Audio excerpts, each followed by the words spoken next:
A little while ago I was watching some videos on YouTube and I came across a Jewish rabbi by the name of Mordecai Kraft. And he definitely had some interesting things about Hebrew and the Hebrew language and just very fascinating. And I saw a couple of his videos and did a really good job. But he said something that I need to correct. And that is that the New Testament only has one prophecy, and that prophecy was not even true. And I hate to tell you, but that shows quite a bit of ignorance on Rabbi Mordecai Kraft's part. I'm going to show you today a very serious warning for any Jew out there. This book here in my hand is a Jewish book. Okay, I'm a Gentile. I am of German descent. But the fact of the matter is, I have been born again by the blood of Jesus Christ. And you say, well, then you hate Jews. No, I'm not a Catholic. See, the mistake that a lot of Jews make is they associate Catholicism with true Bible-believing Christianity. Catholicism is not Bible-believing Christianity, never has been. They've killed just as many Christians as they have Jews down through the centuries. Adolf Hitler was a Roman Catholic. Okay, one of the greatest persecutors and murderers of Jews out there. The Crusaders were Roman Catholics. All right, Islam comes from Roman Catholicism. So you see, I'm not your enemy. All right, I'm a Bible-believing Christian. I love Israel and I support Israel. That's why I want to make this video, because there is a man in your Old Testament who, in type, actually, this whole book is prophecy that's confirmed by the New Testament. The New Testament that Jews reject, right now anyhow. And I want to show you in this study that there are multiple prophecies in the New Testament that are actually confirmations of what the book of Job is saying. You know, there are many people that say that the book of Job was the first one that was written, is the oldest book. Now, it doesn't have the oldest events in it, that would be Genesis, but the fact is, there are things all throughout the book of Job that are prophecies of the future. You might not even be aware of these. But I'm going to show you what's going to happen to the nation of Israel. All right? Right now you can see in the news that there are a lot of people that are lined up against the nation of Israel and against the Jewish people. There's never been a shortage of people that hate the Jews. And unfortunately, a lot of those are professing Christians. But you see, if you actually study the issue, you'll see that there's a big difference between a professing Christian and a possessing Christian. A real, truly saved Christian will not be against the Jewish people. Right? They will defend the Jews, and that's what I'm going to be doing today. But I need to warn you about what's coming. Now, I've put together a series of videos called Pre-Trib Rapture Moments. And in the 18th one, I talk about the order of the books in the King James Bible and how they actually line up with what is coming in the future. You don't have this in your Hebrew Old Testament if you are an Orthodox Jew. The order of books are different than those that appear in the King James Bible. But I want to show you the interesting thing here about this. Ezra, Nehemiah, Esther, Job, Psalms, Proverbs, Ecclesiastes. That's the order of those books in the King James Bible. Now the interesting thing about it is it actually is prophecy for what has been happening and what is going to happen in the future. Ezra, you have the Jews returning to the land of Israel. Nehemiah, you have the Jews rebuild the city. Esther, the king puts away his Gentile wife and takes a Jewish wife. You see, right now, I'm a member of the Bride of Christ. All right? The Church of Jesus Christ, and not the Latter-day Saints either, not the Mormons, they're a satanic cult. The true church is likened to a bride in your New Testament. And that true church is very evil and very wicked right now. People that are professing Christians are doing things that even 50 years ago no Christian would have done. The church is in apostasy, in other words. That's what the Bible prophesies would happen. And that, there with the wife, I can't even think of her name now in the book of Esther, but the wife that she was very, very wicked, and the king put her away. And what did he do? He took a Jewish bride, Esther, Queen Esther. And you see, that's what's happening right now. The king, The Lord Jesus Christ is about ready to put away his Gentile bride. He's about ready to remove the Gentile bride and say, you're wicked, you're leaving. So that Jewish bride now is on the stage to become the wife again of the Lord God. Right, so we're going to see that probably not too far off into the future. Next you have the book of Job. Job is a picture of a Jew in the time of Jacob's trouble. Jacob's trouble being found in Jeremiah chapter 30 verse 7. You can read about that. Okay, what's the name of the help here? Vashti. Vashti the queen. Okay, thank you. Vashti the queen was the one who was a Gentile bride. The king put her away and took a Jewish bride. Alright? Now what happens after Job? We're going to be talking about the book of Job today. Psalms. In the book of Psalms, the king returns. Okay, the king is there. Just like in the Bible, the New Testament, there's a prophecy, and in fact, in the Old Testament too, in the minor prophets there, you'll even see this thing about a king returning. Alright? The Lord is going to set up his kingdom on the earth, with Jerusalem as the capital city. The book of Proverbs. The king teaches and brings wisdom. Again, prophetic thing there. Ecclesiastes, the kingdom on earth ends. Alright? The end of the millennial kingdom there, Satan is loosed out of the bottomless pit, goes out to deceive the nations. God pours down fire on them from heaven. The earth is devoured with the fire. And you have the great white throne judgment. So, very interesting that the order of the books in the King James Bible lines up with what is coming here in the future. What's already happened and what is happening currently and what is coming, I should say. Now we're going to go to Job chapter 1. Going to see some very interesting things here. Job chapter 1. Job chapter 1 verses 1 through 3. There was a man in the land of Uz whose name was Job, and that man was perfect and upright, and one that feared God and eschewed evil. And there were born unto him 7 sons and 3 daughters. His substance also was 7,000 sheep, and 3,000 camels, and 500 yoke of oxen, and 500 she-asses, and a very great household, so that this man was the greatest of all the men of the east. Alright, Job is a very wealthy man. Interesting, because many Jews are also extremely wealthy right now. Matter of fact, I looked it up. There was a Forbes magazine article, and they had the 100 richest men in the world. 24 of them were Jews. Nearly a quarter of the richest men in the world are Jewish. Huh, interesting. And it was interesting too because the Rothschild family was not in the list. And the Rothschilds are incredibly wealthy. They're not billionaires, they're probably, up into the trillions of dollars that they have. So, I don't even think that the list was even accurate. I think that there's far more than just 24 Jews that are very, very wealthy, up into the 100 wealthiest men on the planet. But you see, Job was very wealthy. Now what happened? Well, go to verse 13.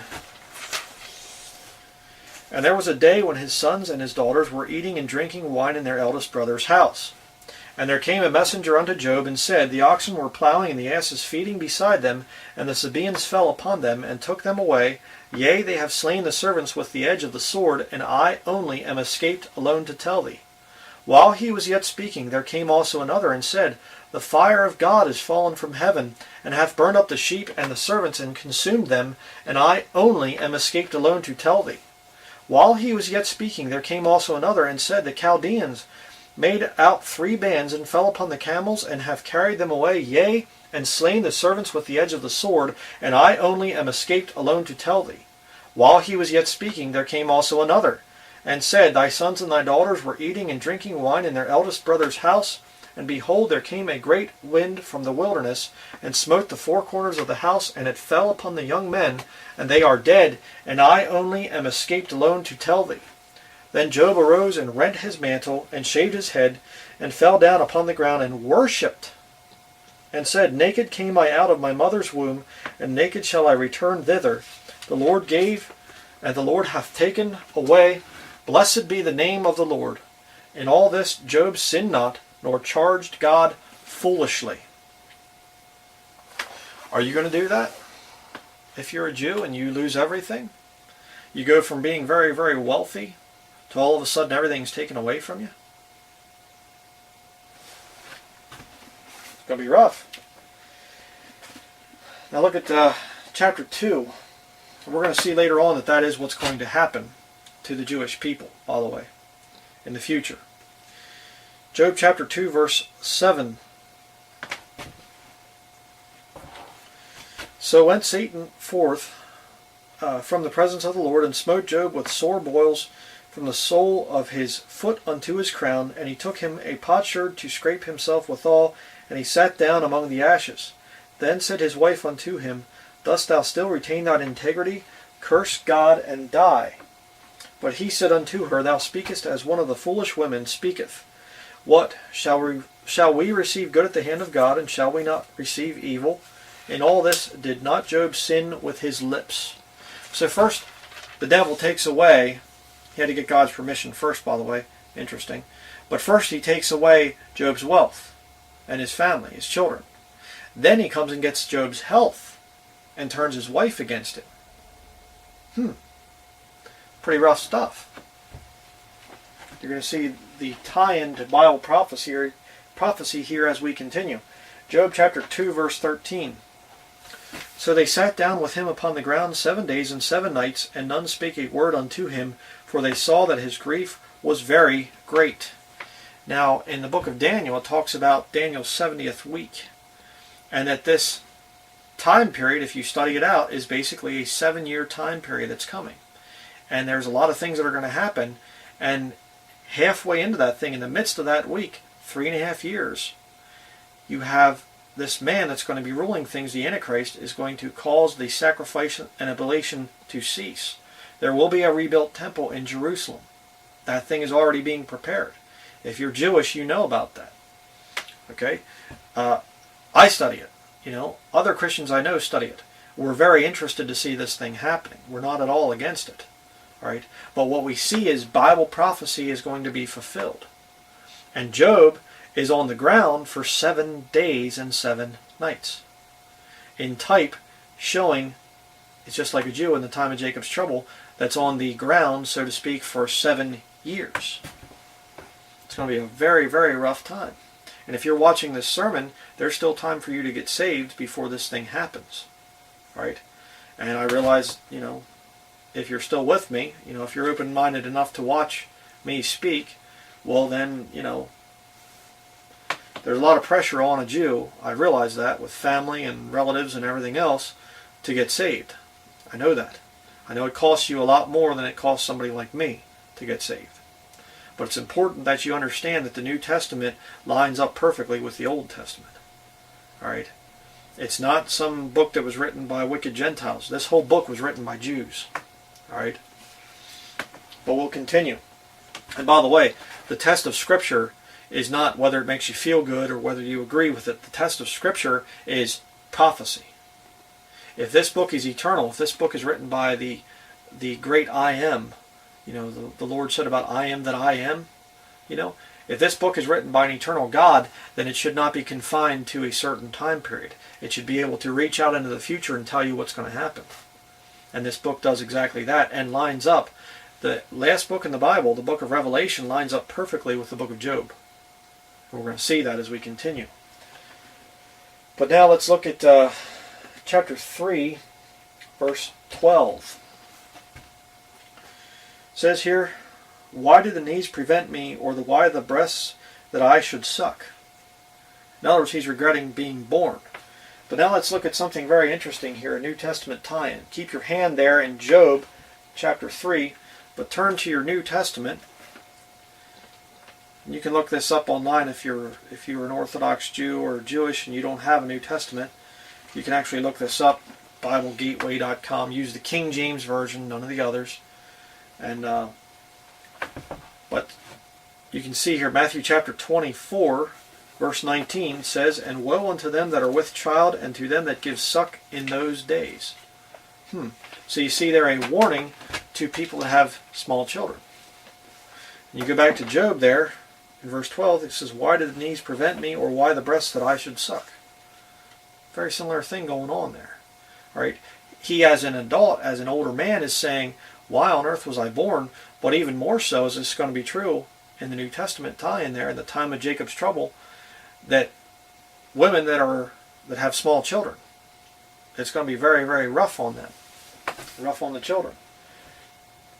Now go to Job 3, verse 14.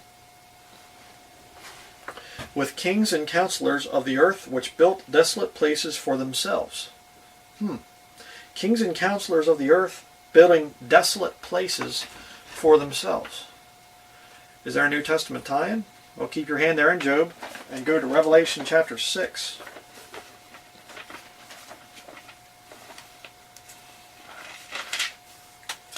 Now see that this Bible is an amazing, amazing book. Revelation chapter 6, we're going to read here from verses 15 through 17. It says, and the kings of the earth, remember it said kings and counselors, and the great men and the rich men and the chief captains and the mighty men and every bondman and every free man hid themselves in the dens and in the rocks of the mountains, and said to the mountains and rocks, fall on us, and hide us from the face of him that sitteth on the throne, and from the wrath of the Lamb. For the great day of his wrath is come, and who shall be able to stand? Go back to Job. So you see there, right now, they're already building desolate places. You know, they're building shelters and underground cities and bunkers and all kinds of stuff in places that would be considered desolate, like out in the wilderness. And back in the book of Revelation, you see why they're building it. Why? Because they have to run to get away from Jesus Christ coming back. It's really kind of foolish to think that they can get away from the being that the Bible calls God, who fills all in all. The eyes of the Lord are in every place, beholding the evil and the good. God's omnipresent. Where are you going to go? Where are you going to hide from the Lord? All right, you can't hide from the Lord. But that's not the way that rich men think. They think that they can actually escape Almighty God. No, they can't. And you can't either if you're lost. God will find you out. All right. Look at Job chapter 3, verse 15. It says here, or with princes that had gold, who filled their houses with silver. Go to the book of James. Keep your hand there in Job. Go to the book of James in the New Testament.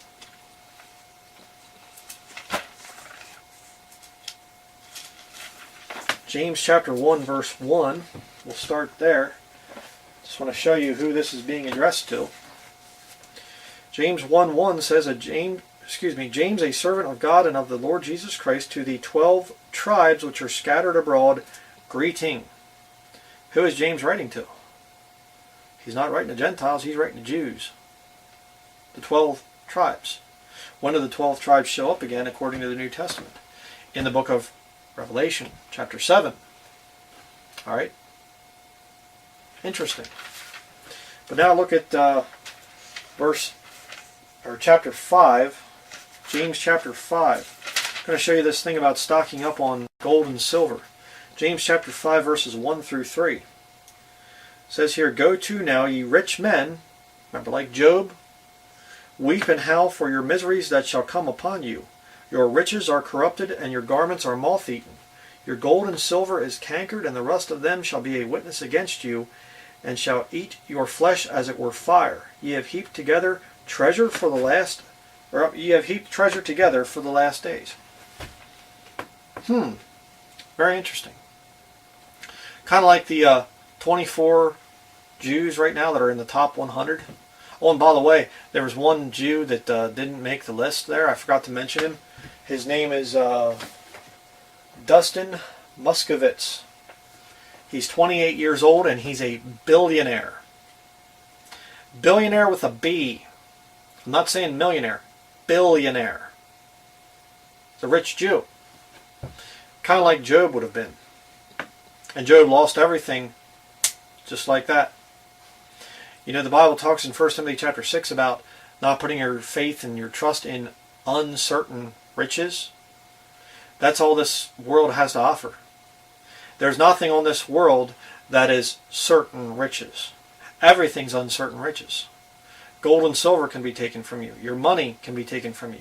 Stock market crash, banker holiday, whatever. They can take it from you. Even your land. If you have land, you don't pay your taxes, they come in and take your land. There's nothing on this earth that is certain riches, except for salvation. That's the only thing that you can't lose if you're saved right now. Now, in the time of Jacob's trouble that's coming, you can lose your salvation if you take the mark of the beast. Well, let's continue. Go back to the book of Job. Job chapter 3, verse 20. Wherefore is light given to him that is in misery, and life unto the bitter in soul, which long for death, but it cometh not, and dig for it more than for hid treasure, which rejoice exceedingly, and are glad when they can find the grave. Sounds like these people aren't too happy with life. Keep your hand there. Go back to the book. Go back to the book of Revelation, chapter 9.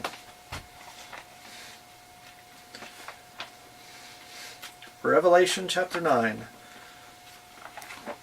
Now this is something that has not happened yet. This is not poetry about the first century when the Romans took over and Titus came in and blah blah blah. No. This hasn't happened yet. Romans chapter 9 verse 6.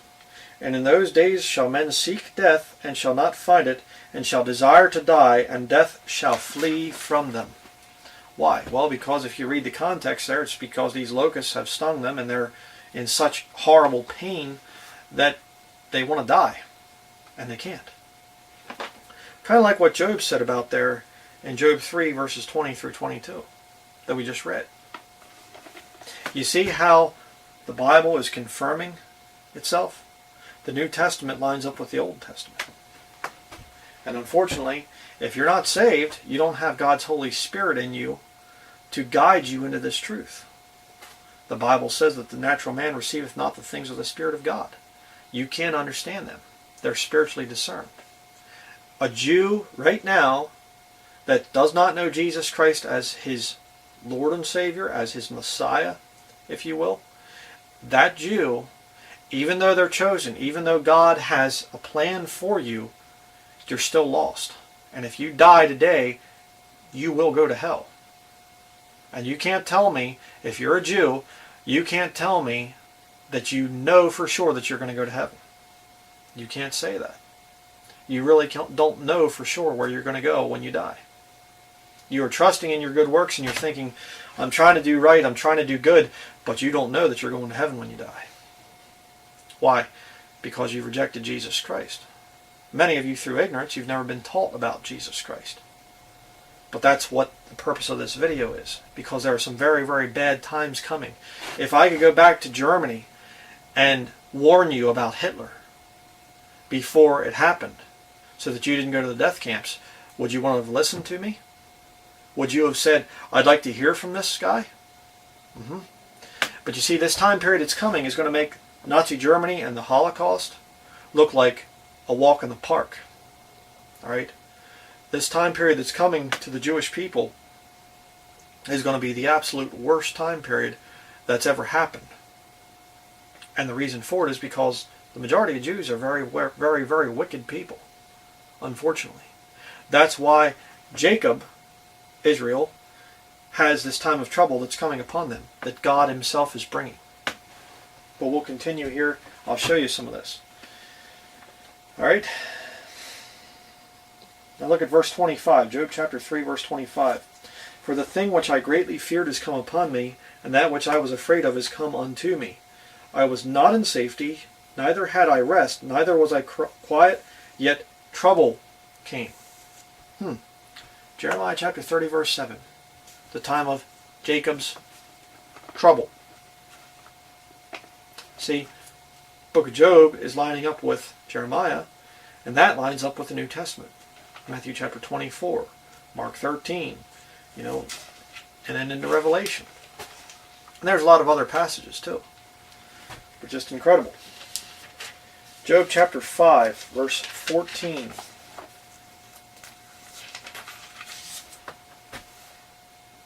It says here, they meet with darkness in the daytime and grope in the noonday as in the night. Huh. So all the light goes out.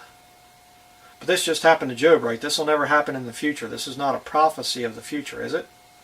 Actually, yes, it is. Keep your hand there in Job and go back to Revelation chapter 16. Anybody tells you that there's not any prophecy in the New Testament, they're just showing a high degree of ignorance. And I say that as nicely as I can. I'm not trying to be mean. It's just the truth. Revelation chapter 16, verse 11. Says here, go to verse 10. And the fifth angel poured out his vial upon the seat of the beast, and his kingdom was full of darkness, and they gnawed their tongues for pain, and blasphemed the God of heaven because of their pains and their sores, and repented not of their deeds. Is there going to come a time in the future when all the light goes out? Yes, there is. Interesting, because that's what Job had to endure back there for 7 days and 7 nights. He was talking about the thing of darkness, giving prophecy of the future of the Jewish people. Very interesting. Job 5, verse 17. Behold, happy is the man whom God correcteth, therefore despise not thou the chastening of the Almighty. Despise not thou the chastening of the Almighty. Keep your hand in Job. Go back to the book of Hebrews. Now, if you don't know that this is written to you, well, if you're Jewish, it is definitely written to you. A Hebrew. Job chapter 12. Or, I'm sorry, Hebrews chapter 12. Excuse me. I'll change my notes here. Hebrews chapter 12 will begin at verse 5. And ye have forgotten the exhortation which speaketh unto you as unto children. My son, despise not thou the chastening of the Lord, nor faint when thou art rebuked of him. For whom the Lord loveth, he chasteneth, and scourgeth every son whom he receiveth. If ye endure chastening, God dealeth with you as with sons. For what son is he whom the Father chasteneth not? So, when you go into this time period, I want you to remember something. As a Jew, if you're in the time of Jacob's trouble, and you're receiving this chastening of the Lord, and you really truly love God Almighty, and you're trying to do His will, He's dealing with you as a son at that point. Now, if you've put your faith in Jesus Christ, in that time period, then you are truly a son. If not, well, you better get that done, but because that's going to be very important. But the fact of the matter is, that chastening that Job was enduring is the same chastening that's going to come upon the Jews in the time of Jacob's trouble. Same thing that's going on there. But you see again how an old ancient book there in the Old Testament lines up perfectly with the New Testament. Back to the book of Job. Chapter 5, verse 19 through 27. It says here, he shall deliver thee in 6 troubles, yea, in 7 there shall no evil touch thee. Kind of like the 7 years of the Great Tribulation. Interesting too, because the Bible talks about the mark of the beast in this time period, and his number is 603 score oh boy. 603 score and 6. 603 score and 6. Thank you. Praise the Lord. Yeah. Sorry, my brain kind of froze there for a moment. But yeah, 666. Interesting there. He shall deliver thee in 6 troubles. The 6 troubles there, good reference to the mark of the beast that's coming. Yea, in 7 there shall no evil touch thee. There will be bad things that can happen in that time period, but if you truly are a believer in the time of Jacob's trouble, God can spare you the whole way through to the end. And we'll see about that as we continue. Verse 20, in famine he shall redeem thee from death, and in war from the power of the sword. Now, if you know the words of Jesus Christ in Matthew 24, he talked about famine and war coming in this time of great tribulation that's coming. Verse 21, thou shalt be hid from the scourge of the tongue, neither shalt thou be afraid of the destruction when it cometh. At destruction and famine thou shalt laugh. Neither shalt thou be afraid of the beasts of the earth, for thou shalt be in league with the stones of the field, and the beasts of the field shall be at peace with thee. And thou shalt know that thy tabernacle shall be in peace, and thou shalt visit thy habitation, and shalt not sin. Thou shalt know also that thy seed shall be great, and thine offspring as the grass of the earth. Thou shalt come to thy grave in a full age, like as a shock of corn cometh in his season. Lo, this we have searched it, so it is. Hear it, and know thou it for thy good. You're going to have to remind yourself of that as a Jew in the time of Jacob's trouble. That if you get through this thing, if you endure to the end, you will be saved, and then you go into the millennial kingdom, and you will inherit the earth at that point. Israel is no longer going to be this dirty little nation that everybody hates and everybody's trying to kill them and stuff.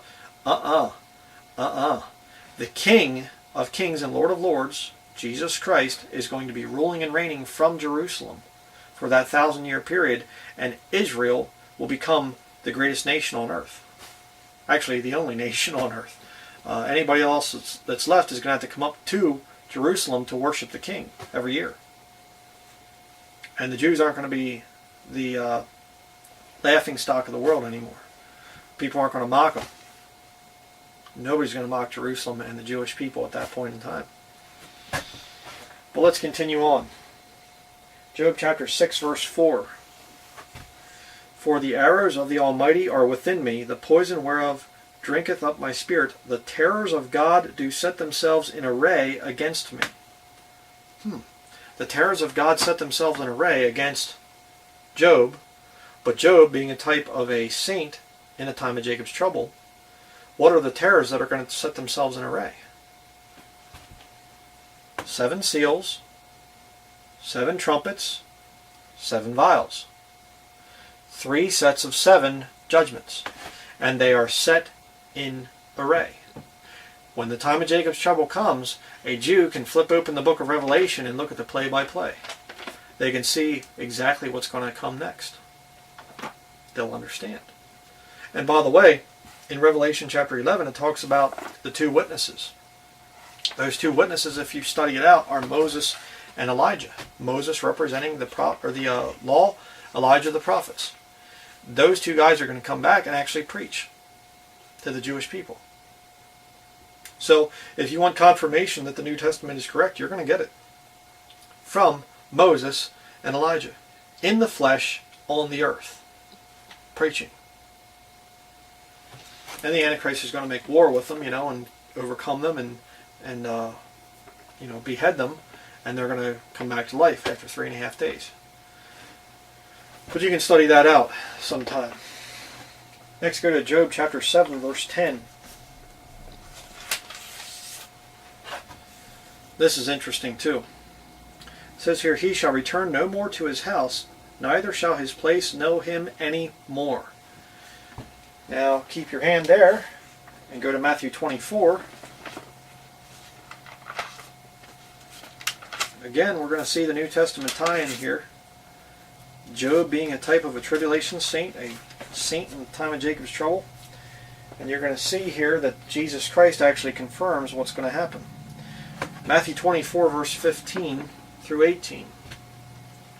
When ye therefore shall see the abomination of desolation spoken of by Daniel the prophet stand in the holy place, whoso readeth, let him understand. Then let them which be in Judea flee into the mountains. Let him which is on the housetop not come down to take anything out of his house. We just read about there in Job. Neither let him which is in the field return back to take his clothes. Back to the book of Job. Very interesting there. Verse 10 said, he shall return no more to his house, neither shall his place know him any more. In that time period when the Antichrist he sets himself up in the temple, he causes the sacrifice and oblation to cease, and he says, I'm God, you now worship me. At that point in time, a Jew in the time of Jacob's trouble has to run. Don't go back to your house and get your valuables and whatever else. Run away. Run for your life. Flee out into the mountains. That's what's going to happen. Again, see how the New Testament lines up with these prophecies in the book of Job. It's amazing. Continuing. Job 8. Job chapter 8, verse 20. Behold, God will not cast away a perfect man, neither will he help the evildoers, till he fill thy mouth with laughter and thy lips with rejoicing. They that hate thee shall be clothed with shame, and the dwelling place of the wicked shall come to naught. All the rich people, all these rulers and politicians and things that hate the Jewish people right now, they're all going to come to naught. They're going to be nothing at the end of the time of Jacob's trouble. Matthew chapter 25 talks about the sheep, that Jesus Christ, when he sets up his kingdom in Jerusalem, all people are gathered before him, all the people that survive this horrible time that's coming, they're all gathered before him, and he separates them. He takes the goats and he sticks them on his left hand. He takes the sheep and he says, come to the right hand, go into the kingdom. The goats go down to hell.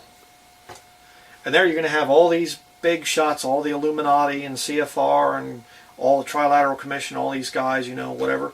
And there could be some wicked Jews among them, by the way. I'll just say that. Some of these guys are Jewish, some of them are Jewish descent, and they are very, very wicked. And they are not going to believe in Jesus Christ, and they are not going to go into the millennial kingdom. All right? Just because you're Jewish does not give you direct access to the millennial kingdom.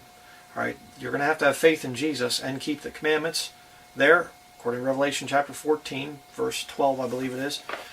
And that's going to be there. You can't take the mark. You can't be part of the Antichrist system. All right? Very important to remember that. But let's continue with the book of Job here, our study. Job chapter 9, verse 24 and 25. The earth is given into the hand of the wicked. He covereth the faces of the judges thereof. If not, where and who is he? Now my days are swifter than a post. They flee away. They see no good.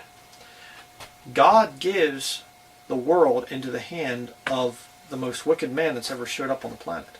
Again, this Antichrist man that is coming, this man of sin, the son of perdition, the abomination of desolation spoken of by Daniel the prophet, this man is going to make Adolf Hitler look like a little schoolgirl.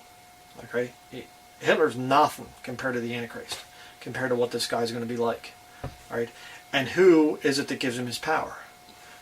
God does. You say, well, if God's given my worst enemy power, what chance do I have? Well, you have to throw your life into God's hands and say, God, you take care of me. And God will. All right? Very important to get all this stuff. Job chapter 10. Job chapter 10, verse 14 through 22. If I sin, then thou markest me, and thou wilt not acquit me from mine iniquity. I want you to understand that for a minute. In the time of Jacob's trouble, if you sinned by worshiping the beast and taking the mark, you are now marked. You can never have that chip removed or the QR code taken off your forehead or whatever the case is, whatever the mark of the beast becomes. And all the technology is already there. They're just waiting for the man to show up. Body of Christ has to leave first before the Antichrist can show up. But when this thing happens, if you take that mark and you worship the beast, you will never be acquitted. You are found guilty. You will go to hell without any chance of survival. Revelation chapter 14, verses 9 through 11 talks about that. Very, very important to understand that. Okay? Verse 15, if I be wicked, woe unto me, and if I be righteous, yet will I not lift up my head. I am full of confusion, therefore see thou mine affliction, for it increaseth. Thou huntest me as a fierce lion, and again thou showest thyself marvelous upon me. Thou renewest thy witness against me, and increasest thine indignation upon me. Changes and war are against me.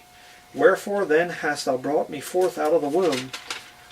Oh, that I had given up the ghost, and no eye had seen me. I should have been as though I had not been. I should have been carried from the womb to the grave. Are not my days few? Cease then, and let me alone, that I may take comfort a little. Before I go whence I shall not return, even to the land of darkness and the shadow of death. A land of darkness as darkness itself, and of the shadow of death without any order, and where the light is as darkness. Wait a second. Where the light is as darkness? What is that? Well, the Bible talks in the New Testament about hell being fire and brimstone. Brimstone is the Bible word for sulfur. When you burn sulfur, it emits a flame. Flame gives off light. But guess what the light is, the flame, what the color of it is when you burn sulfur? It's black or purple. The point is, the light, quote unquote, light of brimstone is darkness. And if you take the mark of the beast and worship the image in that time period that's coming, the time of Jacob's trouble, you're done. You're finished. God begins to hunt for you. And if you can survive all the plagues and all the horror and the war and the death and everything else, if you can survive it, then Jesus Christ comes back and his saints come with him, and we will hunt you down and bring you to the judgment of the nations in Matthew chapter 25. And there the Lord will see the mark and he'll say, you to the left. You say, but I want to be, I want to be in the kingdom. I'm a Jew. See, I'm a Jew. The Lord's going to say, to the left, over there with the sheep, you're going to go down to hell.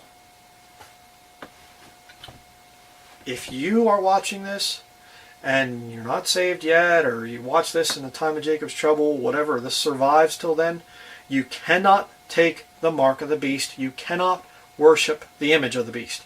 You can't do it. If you do, you have no chance. And those verses right there are going to apply to you. God will hunt you down, and when he gets you, you're going to go to hell with no chance of escape. None. Continuing. Job chapter 11, verse 13 through 20. It says here, if thou prepare thine heart, and stretch out thine hands toward him, if iniquity be in thine hand, put it far away, and let not wickedness dwell in thy tabernacles. For then shalt thou lift up thy face without spot. Yea, thou shalt be steadfast, and shalt not fear. Interesting, because now it's giving the opposite. First you had there in Job chapter 10, you had the one that's actually taken the mark, the one that's bad, and God's actually hunting for them. Now you have one that has not taken the mark. Interesting there in verse 15 it says, for then shalt thou lift up thy face without spot. The Bible says there's going to be a mark upon the forehead in Revelation chapter 20. There will be a mark upon the forehead. But this person here lifts up their face without spot. Interesting. And by the way, there again, the Catholics that people, many Jews foolishly call them Christians. They're not Christians. They already take a mark, a spot upon their forehead. And if you read back in the book of Leviticus, it talks about printing them, that you're not to print any marks upon you. Yeah. Don't ever take a mark. Don't ever take a tattoo. Very serious. That's what Hitler did to the Jews, by the way. Put them into the camps and put numbers on them. Don't ever take a number. Don't ever take a mark. Don't ever worship the beast. Verse 14. See if I got the, yeah, okay. No, wait, I'm not there yet. Verse 16. Because thou shalt forget thy misery and remember it as waters that pass away, and thine age shall be clearer than the noonday, thou shalt shine forth, thou shalt be as the morning, and thou shalt be secure because there is hope. Yea, thou shalt dig about thee, and thou shalt take thy rest in safety. Also thou shalt lie down, and none shall make thee afraid. Yea, many shall make suit unto thee. But the eyes of the wicked shall fail, and they shall not escape, and their hope shall be as the giving up of the ghost. You're going to have to remind yourself in the time of Jacob's trouble that you have good things coming if you endure to the end. If you make it without taking the mark, if you can make it through that time period, there are amazing things coming. The millennial kingdom, the prophesied millennial kingdom. Jesus Christ returns to the earth. You will rule and reign with him for 1,000 years. And it's going to be a wonderful time. And you have to keep that in mind. It is worth whatever you have to go through to get into that kingdom.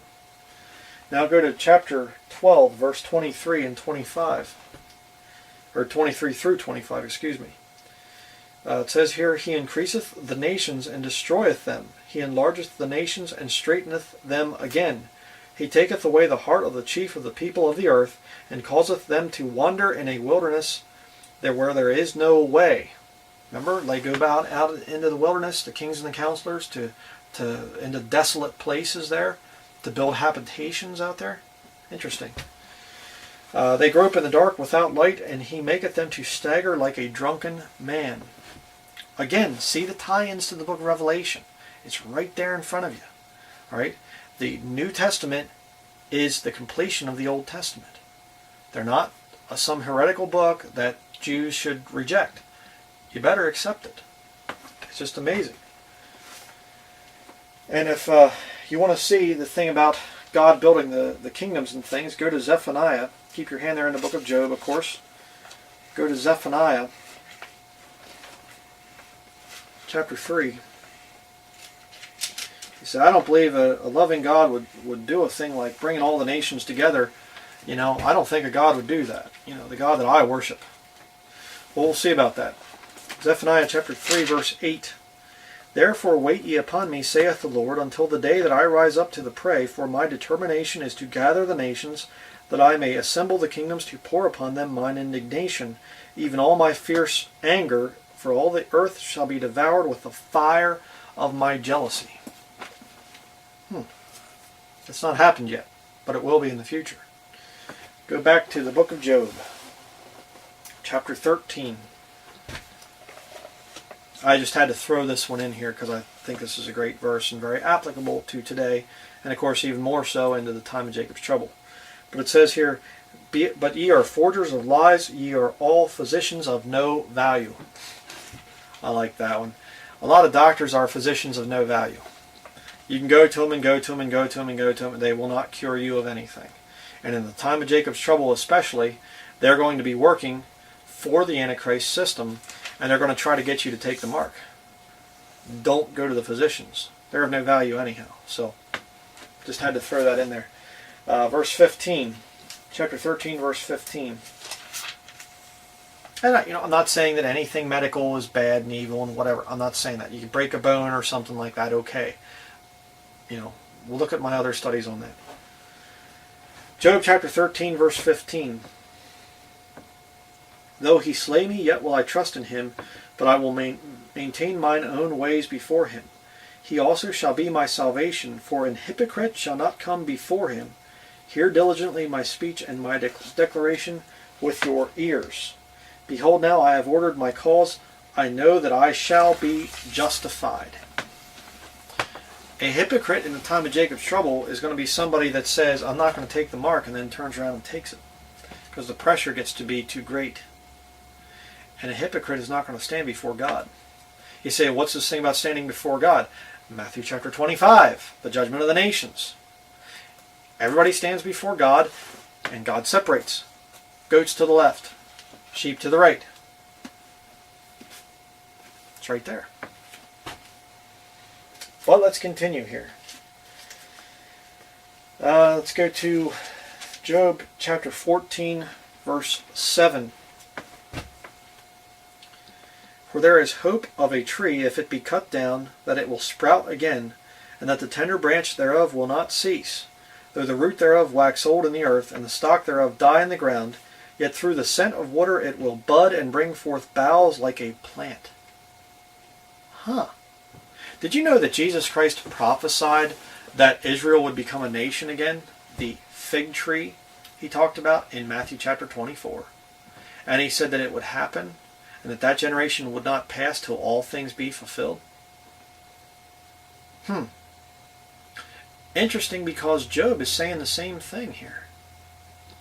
That there's a tree, and it's cut down, like Israel was back there in the Old Testament. It was destroyed as a nation, and yet, guess what? That stump's still in the ground. And it gets a little bit of water, and it starts to grow. And the branch is yet tender. Israel is still a fairly new nation compared to many other nations. But when that tree begins to grow again, the Bible says that that generation that's alive at that time will not pass away till everything is fulfilled. Very interesting. Again, we see Job prophesying something way, way, way back, and Jesus Christ confirms it. Ties together. Very interesting. Now look at verse 13 in Job chapter 14.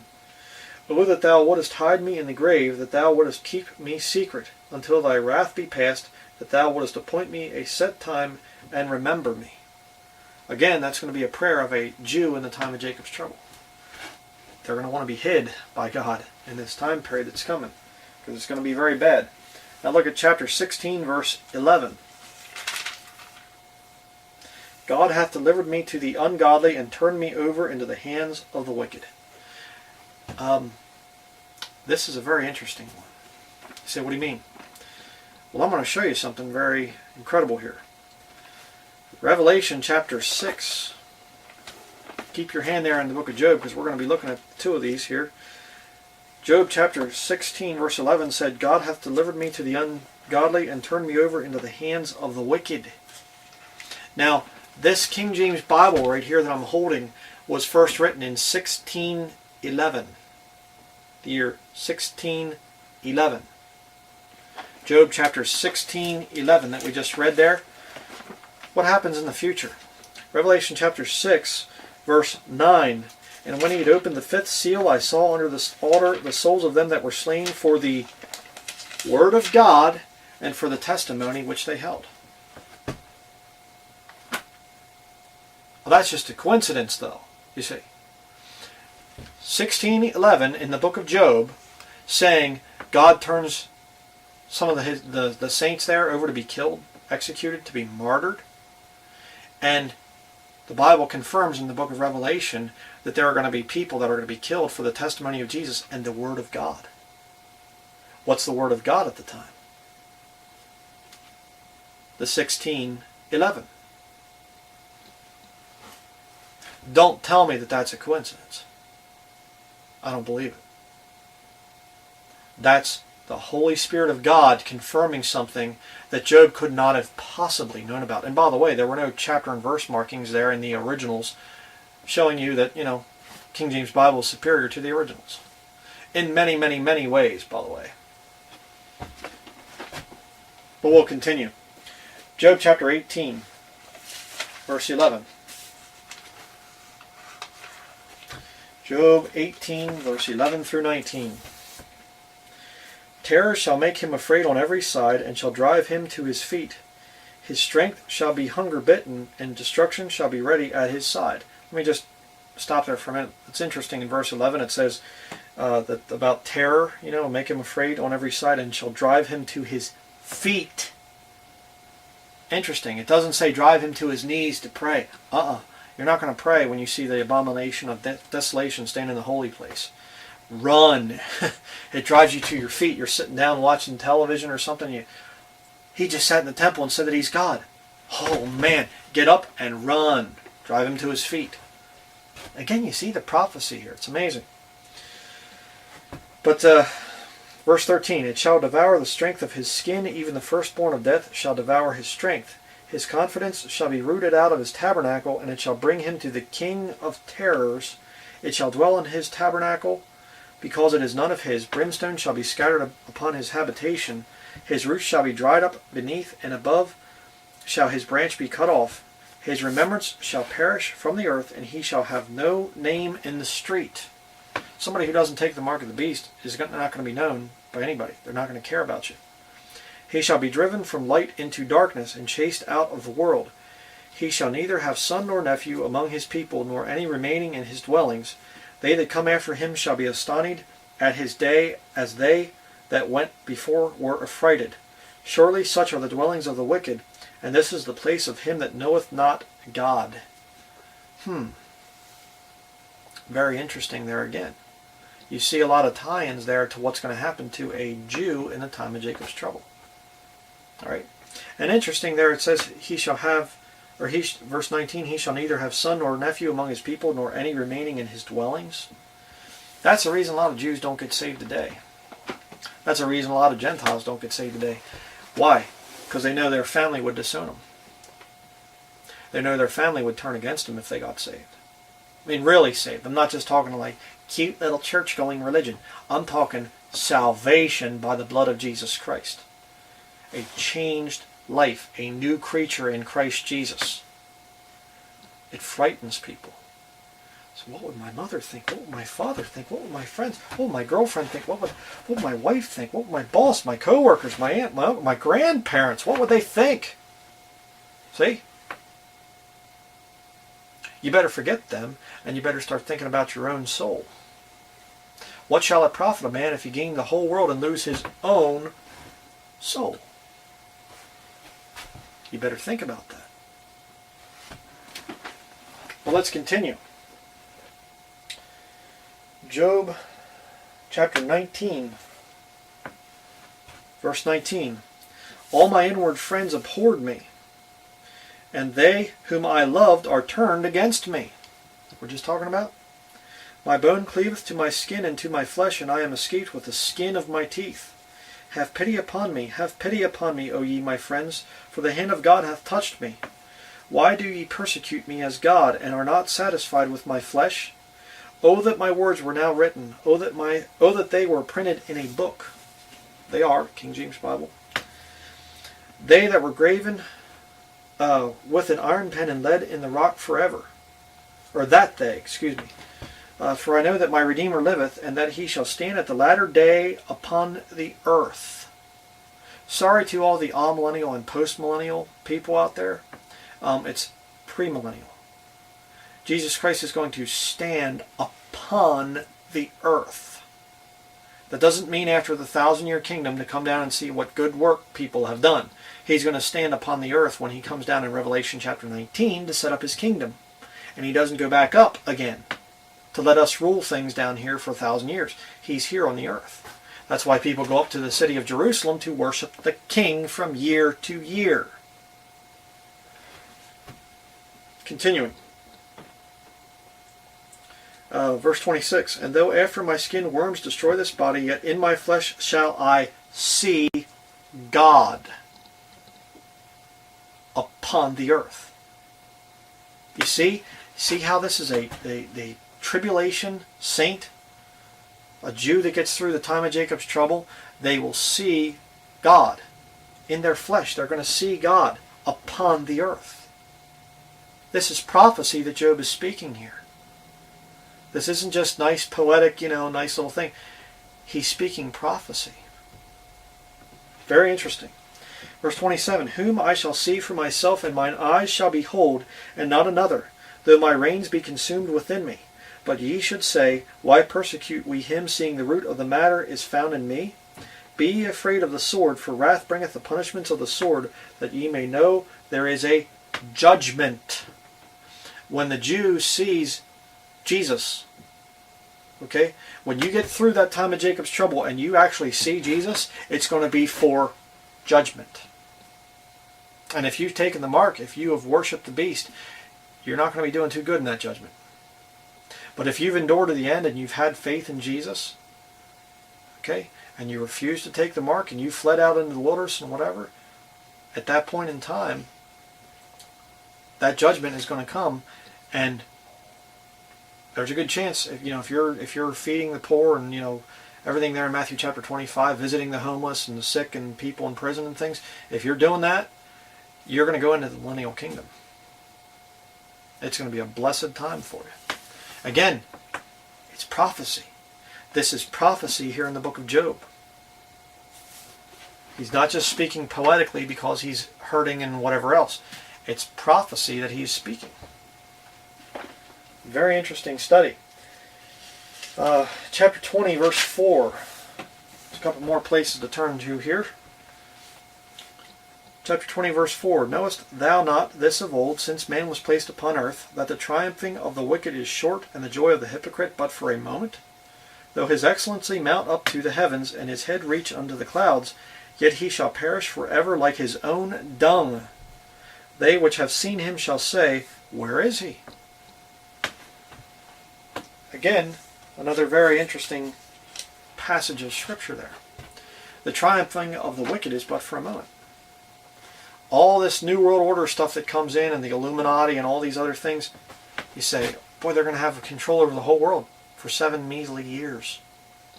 And then Jesus Christ comes down, puts an end to it, and sets up his kingdom for 1,000 years. Ooh, wow, whoop-de-doo, 7-year kingdom. Wow, boy, you guys really did a good job. You know, it took you hundreds of years to build this stupid New World Order, and in just 7 years it falls apart. And who's going to care? Got somebody in the Millennial Kingdom say, what'd you think of David Rockefeller? Who? Nathan Rothschild? Huh? Who's that? Nobody's going to care.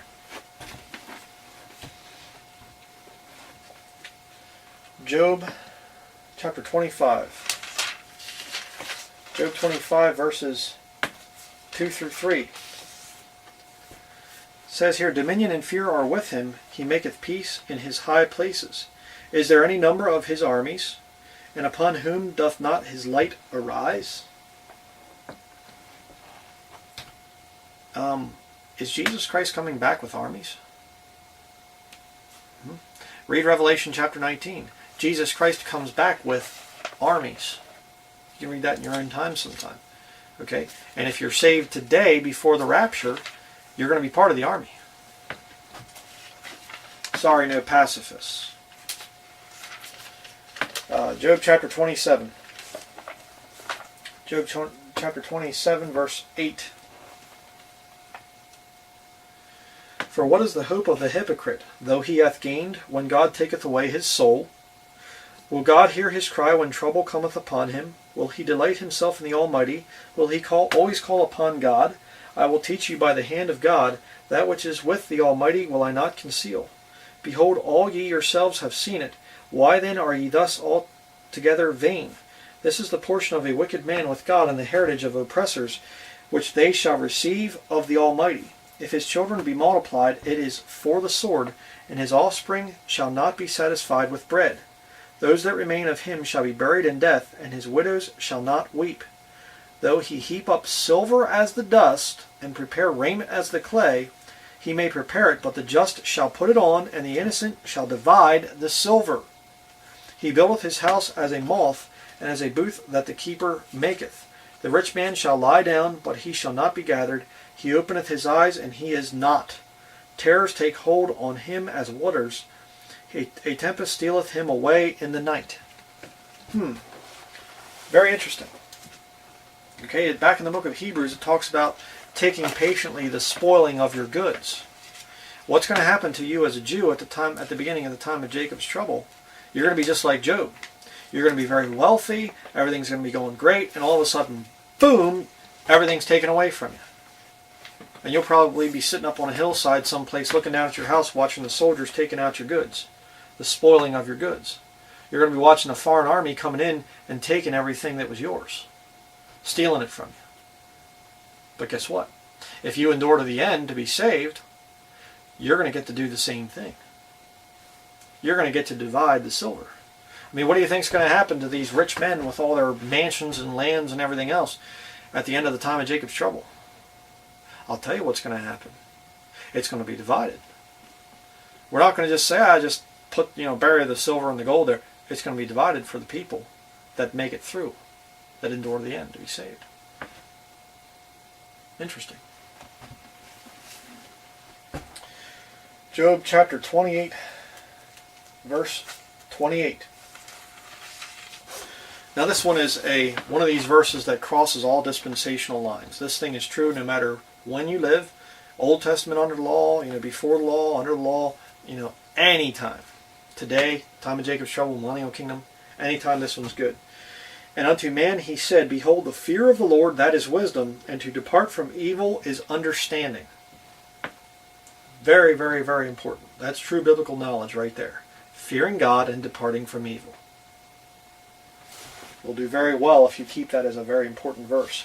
Now go to Job chapter 34. Job 34, verse 21. Okay, it says here, for his eyes are upon the ways of man, and he seeth all his goings. There is no darkness nor shadow of death, where the workers of iniquity may hide themselves. For he will not lay upon man more than right, that he should enter into judgment with God. He shall break in pieces mighty men without number, and set others in their stead. Therefore he knoweth their works, and he overcometh them in the night, so that they are destroyed. He striketh them as wicked men in the open sight of others, because they turned back from him and would not consider any of his ways. Again, the contrast between saved people in the time of Jacob's trouble and lost people. Those that fear God, those that say, I will not go along with this system, I will not take the mark, I will not worship the beast, I will run away from this whole system, this corrupt system, those people there get to go into the millennial kingdom. Those people that go along with the world system will go into the lake of fire, into hell. Very important that you understand that. Next we're going to go to Job 40. Job chapter 40, verse 9. Hast thou an arm like God, or canst thou thunder with a voice like him? By the way, a thundering voice is what is going to start this time. All right, I can't say exactly start it, because there could be a little bit of an interim there between the time of the rapture and the time of, when the Antichrist sets up, makes the peace treaty there and things. But the fact of the matter is that when the rapture happens, if you're lost, you're going to hear God's voice sound like thunder. All right? To the saved, it's like a trumpet. To the lost, it's like thunder. So there's going to be a huge, probably sound like an explosion going off, like you've never heard before, and the body of Christ leaves. That begins the time. So again, if this has not happened yet, you still have a chance to get saved. All right? If it has happened, if you remember that explosion, and you remember all the chaos when a bunch of people disappeared, there's going to be still a lot of, Christians, quote-unquote Christians left on the earth. The Pope will still be here, and Rick Warren and a bunch of those other, wicked people. There's going to be a lot of them, but they weren't truly saved. Okay? But let's continue here. Verse 10, Deck thyself now with majesty and excellency, and array thyself with glory and beauty. Cast abroad the rage of thy wrath, and behold every one that is proud, and abase him. The Lord's certainly going to be doing that. Look on every one that is proud, and bring him low, and tread down the wicked in their place. Hide them in the dust together, and bind their faces in secret.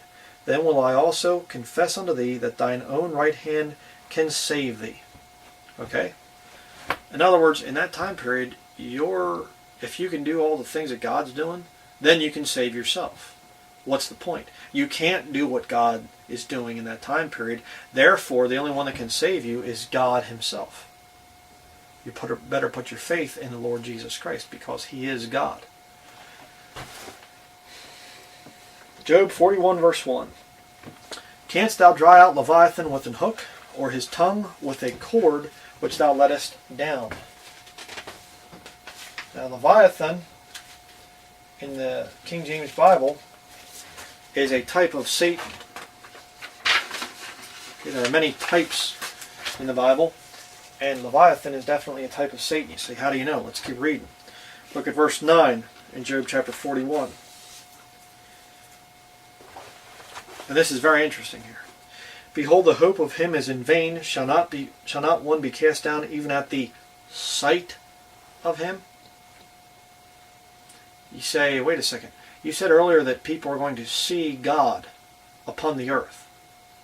Yes, that's correct. But guess what? You see Satan first. You see Satan counterfeits everything that the Lord does. The Lord comes back upon a white horse.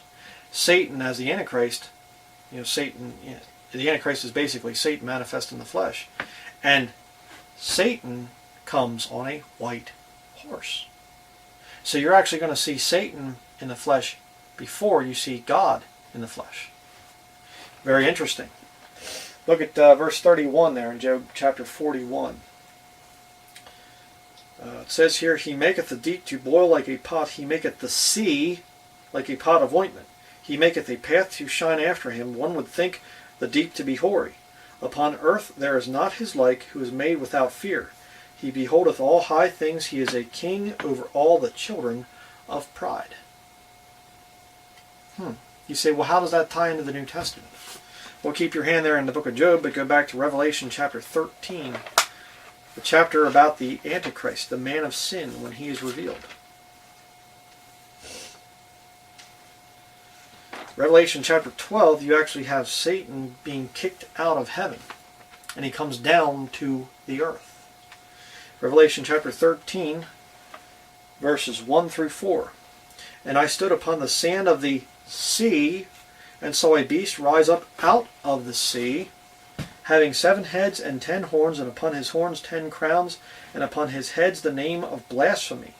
And the beast which I saw was like unto a leopard, and his feet were as the feet of a bear, and his mouth as the mouth of a lion. And the dragon gave him his power and his seat and great authority.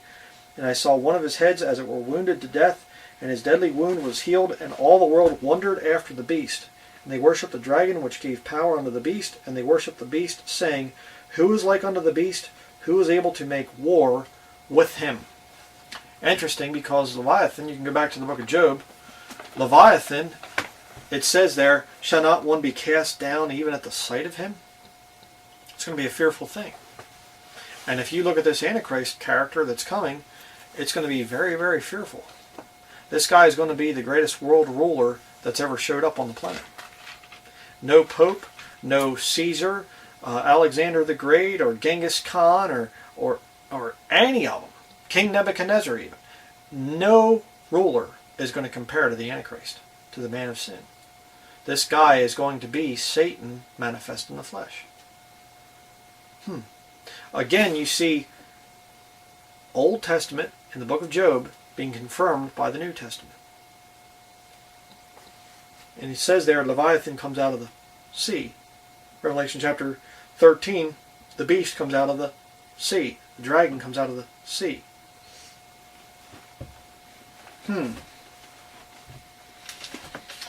Job chapter 42.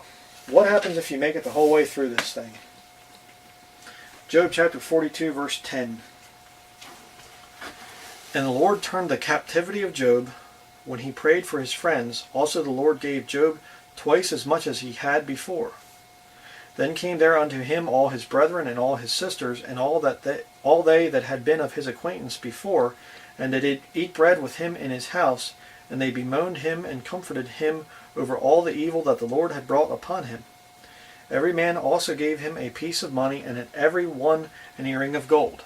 Now I believe in type there again, the Jew in the time of Jacob's trouble comes through the thing, and the brethren and sisters and all the people and things, friends and all that, those are the Old Testament saints, Old Testament Jewish saints. Job will be one of those, and the New Testament saints, the body of Christ. And we're going to be there, and we're going to be there to comfort the Jews that make it through the time of Jacob's trouble. Verse 12. So the Lord blessed the latter end of Job more than his beginning, for he had 14,000 sheep and 6,000 camels and 1,000 yoke of oxen and 1,000 she-asses. He had also 7 sons and 3 daughters. And he called the name of the first Jemima, and the name of the second Keziah, and the name of the third Karen Hapuk.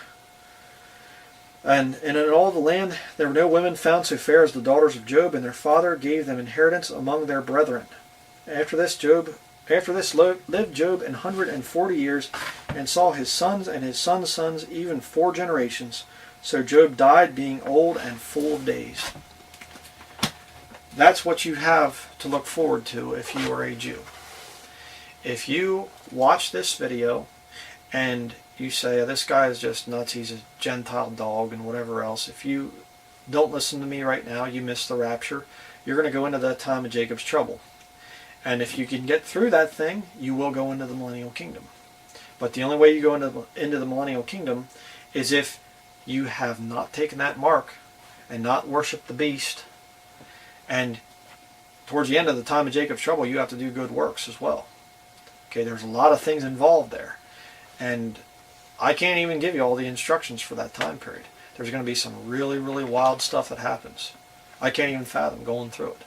I praise the Lord that I'm saved, that I'm not going to go through it. And if you are watching this thing and the rapture has not happened yet, there's not been that thunder clap of God and the Christians, the true Christians, being removed, if that has not happened, then you need to come to Jesus Christ as your Messiah. And you say, but my family, forget your family. You're going to have to forget your family. It's a nonsensical thing that this modern church mentality that most people have, that you can just get along with everybody. Those of us who have been saved for a while can testify to the fact that our families, we don't get along with them. So even us, we even have to turn against our own families many times to get saved. All right? There are very few true Bible-believing Christians that can say that they get along with everybody. I don't think I've ever even met one. Everybody in their family I'm talking about. Most Bible-believing Christians have members of the family that don't want anything to do with Jesus Christ. You better make up your mind. All right? It's either believe on Jesus Christ now, or wait till after the rapture. Then you're going to get to see the proof, but then it's going to be really, really, really tough. And you're going to get to experience what Job went through. You're going to be living just like Job lived. It's going to be rough. So we'll close here with a word of prayer. Dear Heavenly Father, I just pray, Lord, that if there are any Jews, Orthodox, or anybody that's a Jew watching this video, Lord, that they would not have to experience what Job went through. And it wasn't just, it was 7 days and 7 nights for Job, Lord. It's going to be 7 years for a Jew in the time of Jacob's trouble, Lord. And your word says that you're actually going to have to shorten the days so that some flesh could be saved. It's going to be the worst time period that this world has ever seen. And that's why I made this video, Lord, to show any Jew out there that the Old Testament is confirmed by the New Testament. And the prophecies of the book of Job are futuristic events that have not happened yet. And when they do happen, it's going to be horrible. It's going to be a nightmare. So Lord, I pray that if there are any Jews out there that have listened to this and they are convinced of it, I pray, Lord, that they would come to you as a sinner, that they would put their faith in the blood of Jesus Christ that was shed on the cross as the only payment for their sins, that they would call upon you, Lord, and come to you and ask for your salvation that you provide freely to anyone who asks. I just pray for that, Lord, and that they would be willing to live for you, no matter what it costs them, Lord, understanding that it's going to cost them family members and people are going to turn against them, just like your word says, that they would throw caution to the wind, Lord, and not think to themselves, but I have to keep my family, and that they would realize that their soul is the most precious thing that they own, and that they need to get saved no matter what it costs. I just pray for that, Lord, and I ask that there would be no Jews that would have to go, that see this video, that would have to go into that horrible time period that's coming and experience even more than what Job went through. And Lord, if there are, for the Christians out there, I was going to say if there are, but I know that there are Christians that watch this. I just pray, Lord, for the Christians that that they would keep in mind that we are not going to be here on this earth forever, and our life here is just temporary. And that, as the old saying goes, there's only one life, 'twill soon be past. Only what's done for Christ will last. That we would all be fervent, Lord, about working for you with the time that we have. And I ask all of these things in the name of our Lord and Savior, Jesus Christ. Amen. All right. That's it for this message. We're here in the ministry headquarters in Maine. I thought this would be kind of an appropriate setting here. One of the upstairs rooms, the guy decided to take the plaster off and just left the old lath there. And I thought it'd be kind of an appropriate setting for a sermon on the time of Jacob's trouble, because, you know, there's going to be a lot of buildings that are kind of blasted out and look very much like this. It's going to be a bad time. But I said I was going to do a sermon on this subject, on the book of Job, how it relates to a Jew in the time of Jacob's trouble. So there you have it. Please keep praying for the ministry. A lot of really neat subjects coming up, neat sermon ideas and things. And so stay tuned, and we will continue to work for the Lord and right up until the rapture. And I pray you do the same. Thank you for watching.